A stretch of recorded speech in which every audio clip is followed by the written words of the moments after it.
Assalamualaikum warahmatullahi wabarakatuh. Hai, apa kabar?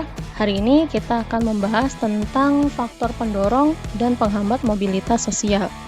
Nah, minggu kemarin itu sudah dibahas mengenai pengertian apa itu mobilitas sosial ataupun bentuk-bentuk mobilitas sosial. Nah, hari ini kita bahas dulu yang pertama, atau kita harus mengulang kembali ya, apa itu mobilitas? Mobilitas sosial adalah perpindahan status sosial seseorang atau sekelompok orang dari lapisan satu ke lapisan yang lain, oke?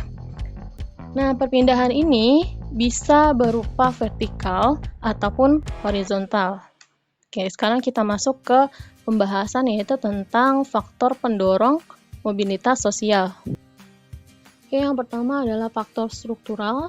Faktor struktural artinya mobilitas terjadi bukan karena keturunan atau dengan kata lain akibat dari prestasi seseorang. Nah, ini ya, kalian tentu kenal ya siapa orang ini. Oke, beliau adalah Bapak Presiden Republik Indonesia yang menjabat saat ini, yaitu Bapak Joko Widodo. Nah, Bapak Joko Widodo ini dulunya itu merupakan anak dari seorang tukang kayu, kemudian akibat dari prestasinya beliau menjadi Presiden Republik Indonesia. Nah, dengan sistem demokrasi, setiap warga negara Indonesia dapat mencapai status sosial berupa jabatan politik yang tinggi.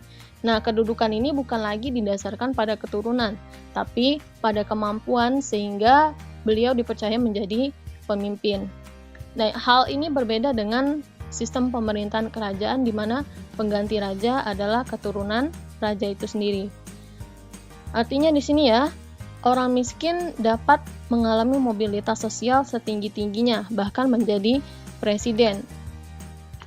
Banyak tokoh Indonesia yang berasal dari keluarga miskin. Jadi, jika memang kalian berasal dari keluarga yang kurang mampu, itu jangan berkecil hati ya, karena kalian tetap dapat mengejar cita-cita setinggi-tingginya, karena mobilitas sosial masyarakat Indonesia bukan berdasarkan keturunan, melainkan dari prestasi. Oke? Yang kedua adalah faktor individu. Jadi faktor individu ini ditentukan oleh sikap, perilaku, keterampilan, dan nilai-nilai sosial lainnya. Nah, setiap individu itu kan memiliki perbedaan dalam hal sikap, pengetahuan, dan keterampilan. Nah, dua orang yang memiliki keterampilan ini belum tentu bisa berhasil dalam melaksanakan mobilitas sosial ke atas. Hal ini disebabkan atau ditentukan oleh sikap dan perilaku individu tersebut. Contohnya seperti ini. Ada dua orang dari perguruan tinggi yang sama-sama melamar pekerjaan di suatu perusahaan. Nah, hanya satu orang yang diterima karena dianggap memiliki komitmen atau kemampuan atau keterampilan dalam melakukan pekerjaannya, atau dia memiliki ambisi untuk menaikkan nama perusahaannya atau dan lain-lain, begitu ya. Oke, yang ketiga adalah faktor sosial. Jadi faktor sosial ini adalah mobilitas itu dapat terjadi dari dari status sosial yang diwariskan oleh orang tuamu. Jadi pada dasarnya ketika manusia lahir tentunya orang itu tidak bisa memilih ya, dia maunya terlahir dari keluarga kaya ataupun dari keluarga miskin. Jadi ketika apabila memang dia tidak puas dengan kedudukan yang diwariskan oleh orang tuanya, tentu dia dapat mencari kedudukan sendiri di lapisan yang lebih tinggi.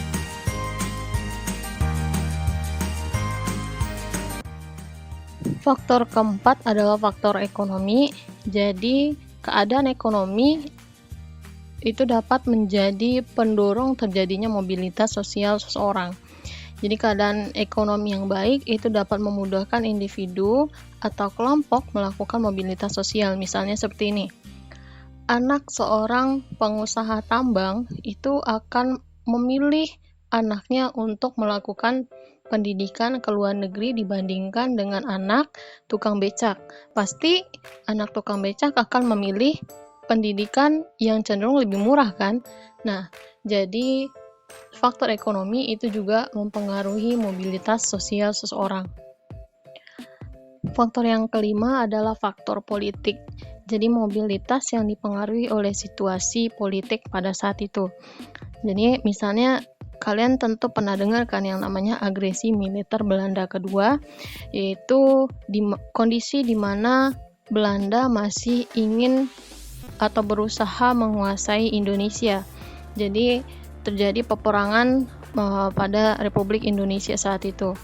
Nah, hal inilah yang membuat pemerintah lebih sibuk untuk mengurusi keamanan negara dibandingkan dengan meningkatkan perekonomian warga negaranya.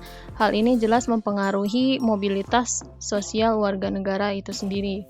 Jadi kondisi negara yang aman dan damai itu membuat para pemimpin atau pejabat itu dapat melakukan atau menjalankan roda pembangunan. Jadi semua rakyat itu dapat berperan aktif dalam pembangunan sehingga terjadi yang namanya mobilitas sosial ke atas. Artinya keadaan politik sangat menentukan mobilitas itu sendiri.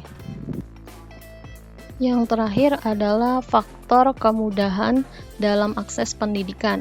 Jadi kemajuan ilmu pengetahuan dan teknologi dan adanya beasiswa itu memudahkan orang untuk melakukan mobilitas. Ya, jadi jika pendidikan mudah didapat, tentu mudah juga bagi orang untuk melakukan pergerakan atau mobilitas dengan ilmu yang diperolehnya. Oke, nah beasiswa-beasiswa yang ada saat ini itu berupa bidik misi, berupa kartu Indonesia Pintar dan lain sebagainya, itu dengan tujuan untuk memobilitaskan atau memudahkan masyarakat untuk melakukan mobilitas sosial. Oke, tadi itu adalah faktor pendorong mobilitas sosial. Sekarang kita bahas tentang faktor penghambat mobilitas sosial. Yang pertama ada kemiskinan. Nah, jadi keterbatasan ekonomi ini menjadikan masyarakat sulit untuk melakukan mobilitas sosial. Salah satu penyebab kemiskinan adalah pendidikan yang rendah, ya, sehingga berpengaruh pada kualitas sumber daya manusia. Nah, akibatnya tingkat kemudahan untuk mendapatkan pekerjaan itu terbatas. Jadi dengan adanya kemiskinan ini maka lebih menyulitkan seseorang untuk melakukan mobilitas sosial ke atas. Oke, yang kedua adanya diskriminasi. Diskriminasi artinya pembedaan perlakuan karena adanya perbedaan suku, ras, agama, dan golongan tertentu. Jadi pada masa penjajahan terjadi diskriminasi pemerintah Hindia Belanda terhadap masyarakat keturunan Eropa dan masyarakat Indonesia. Nah, dalam memperoleh pendidikan itu masyarakat Indonesia disediakan sekolah yang kualitasnya berbeda dengan sekolah untuk orang-orang Eropa. Nah, hal ini pasti menentukan atau sulit atau mempersulit mobilitas sosial untuk rakyat Indonesia itu sendiri. Oke, cukup sekian materi kita hari ini. Jika ada pertanyaan, silakan hubungi saya melalui WA. Terima kasih. Assalamualaikum warahmatullahi wabarakatuh.